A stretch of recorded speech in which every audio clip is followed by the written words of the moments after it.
You are watching the 8.2 lesson video on solving systems graphically, day 1. Looks like we're just going to dive right into some examples today because I think that in order to find the best use of our time, that's exactly what we're going to do. So the directions say to solve each system of functions below graphically.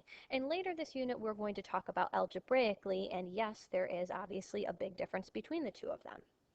So if we look at example number 1, we're starting off pretty basic, and you should definitely be using your straight edge. Unfortunately, with this program, I cannot use a straight edge, but you definitely will be when you do these notes. So with example number 1, we have two functions, f of x and g of x, and as you can see, they are both linear functions. So instead of showing a table of values, I am going to just write out what the y-intercept is. So my starting point is always my constant, so 0, 4, and my slope is -2, which I'm going to write over 1. So what that means is I start at 4 on the y-axis, and I go down 2 and to the right 1. So let's go ahead and do that. So we start at 4, down 2 to the right 1. And we continue this pattern to cover the entire graph on both sides. So even though we are working to the right, we can also follow the pattern backwards and cover the graph to the left. Now using our straight edge, which I cannot use, you're going to connect those points together. Now, I also put arrows on the ends of my lines, and because I'm going to be graphing multiple functions on the same graph, it's actually really important to label. And I don't have to label it with the entire equation right now because it is labeled f of x already, so as long as I label it f of x, I'm good to go. Let's do the same thing with g of x, and I'm going to use a different color because I think it just helps me to see things and you to see things a little bit better. All right, so you know the drill.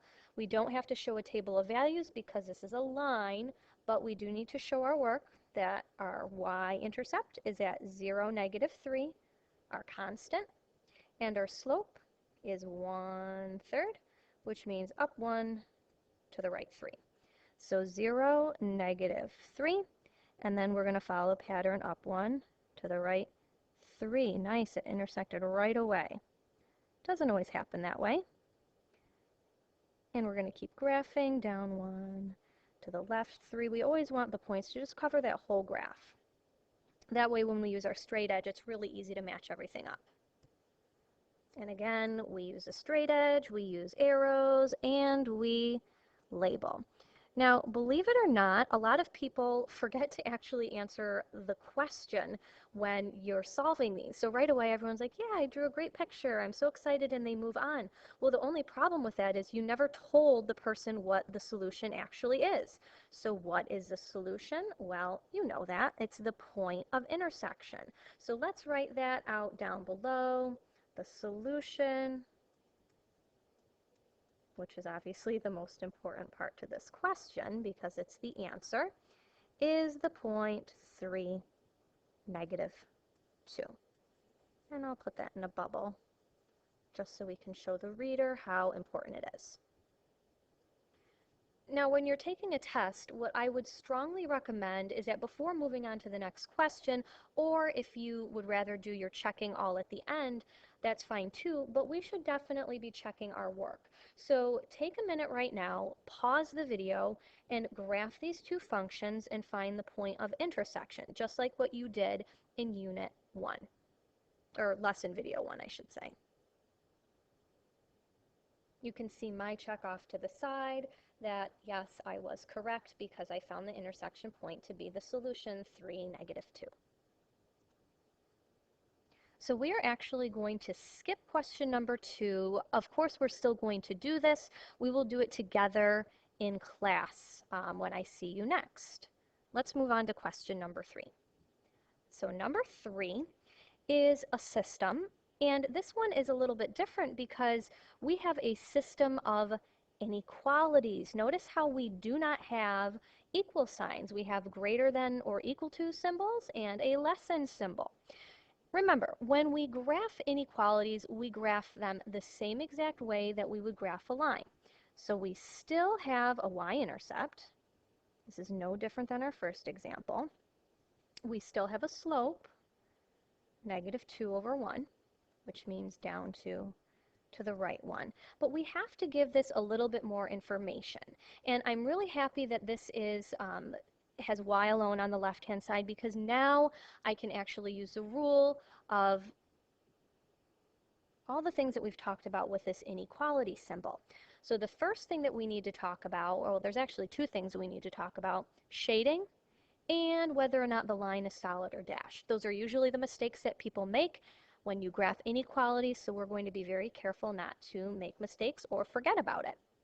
So the first thing that I notice is a greater than symbol. So since it's greater than, we will shade above.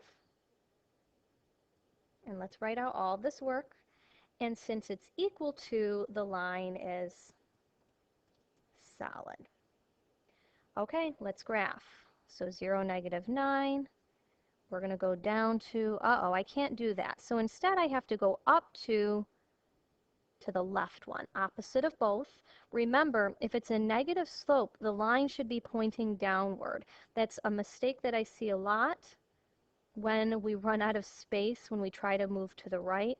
So just be mindful, be mindful when you are working through. Okay, now we need a solid line with arrows, so use your straight edge. And do not forget that we need to shade above the line. And shading above does not mean go crazy and color everything in. I just like to draw my shading like this. All right, let's move on to y is less than 3/4 x plus 1. Ooh, before I do that, what did I forget to do? Yes, I forgot to label. So go ahead, make sure you label your inequality. So next we need to graph our second inequality. The first thing that I'm going to do is look at the y-intercept. That's at the point 0, 1, which I get from my constant here. And then my slope is whatever number is in front of the x, the coefficient in front of the x, which is 3/4, which means I go up 3, to the right 4. Let's go ahead and plot that. So there are my points. What I need to do now is figure out what type of line I need. So this is less than. It's not less than or equal to. So this symbol here, this less than symbol, means that I shade below. But since it can't equal, we have to make sure that our line is dashed. So here's the graph of my second inequality. Notice how my line is dashed and that I've shaded below the line. And remember, we don't go crazy with the shading. I know that some people want to just like color every box in. Please don't do that, because now you can see the nice crisscross overlap of the two functions. And that is actually what we consider the solution to the inequality, and we're going to put a giant S in there. A couple things to point out: every single point that is inside the shaded area where the S is, those are solutions. The point where the two inequalities intersect in this problem in particular is not a solution, only because, not because it doesn't intersect at a nice integer point. It doesn't matter. It could intersect at a fraction point as long as the two lines are solid. But one of my lines here is dashed, which means it can't equal. So right away we know that the point can't be a solution just because it can't be a solution to my bottom inequality of y is less than 3/4 x plus 1. Okay, so let's take a look at example number 4. It looks like we are graphing a linear and a quadratic system. So the line is pretty self-explanatory and straightforward. It's the same as we've been doing. We have a y-intercept at 0, -2, and the slope here is -1, so -1 over 1 means down 1 to the right 1. So let's take a look at the graph for a minute. One thing that I immediately notice when I plot my y-intercept is that my scale is a little bit different than all the other graphs. My y-scale is actually counting by 2's. So using my slope of -1, 1 might not be the best. I could make this a little bit better. I could scale it and say, well, going down 1 to the right 1 is the same as going down 2 to the right 2. So that might be a little bit easier to plot these points, but also recognize that this point, the halfway mark, oops, this also exists on the graph as well. So there, there, there, there, and it looks like halfway. That's actually, though, negative, let's see, this one's -3, -5, and so on and so forth. So we want to graph the nice points, but also remember that those halfway points are still nice integer points. Okay? Straight edge, arrows, label. So here is my linear function, f of x. And now I need to graph my quadratic. And in order to show work for my quadratic, I need to show a table of values. So let's set up our table of values over here. And in order to get this table, well, I'm going to graph, I think I already have this pulled up. Yep, so you're going to graph this. And I had to change my scale a little bit because when I first graphed it, it looked something like this. And I like to see the vertex, so I can see where the vertex is happening. Look at Control T, and you can see that it's happening, well, we look for the repeating points. So I'm going to stop the video and I'm going to write out the table of values, and I'm going to warn you, I think we have to, yep, we're going to go from -4 and pretty high. So there's going to be a lot of points in our table of values, but make sure that you have the point to -16 in there because it is the vertex. Okay, I told you it was going to be long. So here is my table of values. Please make sure that yours matches up with mine. Next, I want you to plot all of these points, and yes, I know that some of these points are not going to happen at the nice intersections on the graph, but that's okay. We need to be a little bit careful because of the scale on this one. So go ahead and plot all those. I don't even know how many points it is, but all of them should fit, believe it or not, except for the last one. So here we have a picture of our two functions, both labeled, and what we still need to do, of course, is state the solution. So we need to either find a point of intersection or points of intersection, and that's actually happening in two spaces, here and there. So off to the side, let's actually write off, or let's write solution.